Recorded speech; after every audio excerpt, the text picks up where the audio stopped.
Hello friends, আবারও চলে এসেছি তোমাদের সঙ্গে একটা মিনি ব্লগ শেয়ার করতে।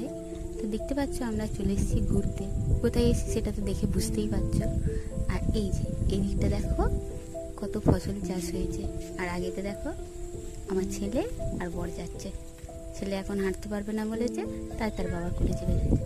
আর এই দেখো আমাদের নদীটা দেখো, ওই যে দূরে দেখছো, এই যে দূরে দেখছো একটা নৌকো চলছে। আর আজকের ওয়েদারটা না খুব সুন্দর, দেখো দেখলে বুঝতেই পারবে। বেশ মেঘলা মেঘলা ওয়েদার, রোদ্দুর নেই।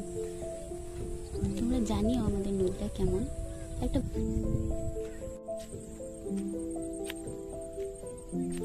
আর হ্যাঁ, তোমাদেরকে তো বলাই হয়নি আমাদের নদীটার নাম। আমাদের নদীর নাম হচ্ছে দামোদর।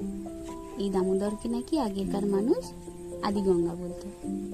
দেখো এবার সন্ধে নেমে আসছে। আমরা ওখানে কিছুক্ষণ বসেছিলাম, ক্যামেরা অন করা হয়নি। এই যে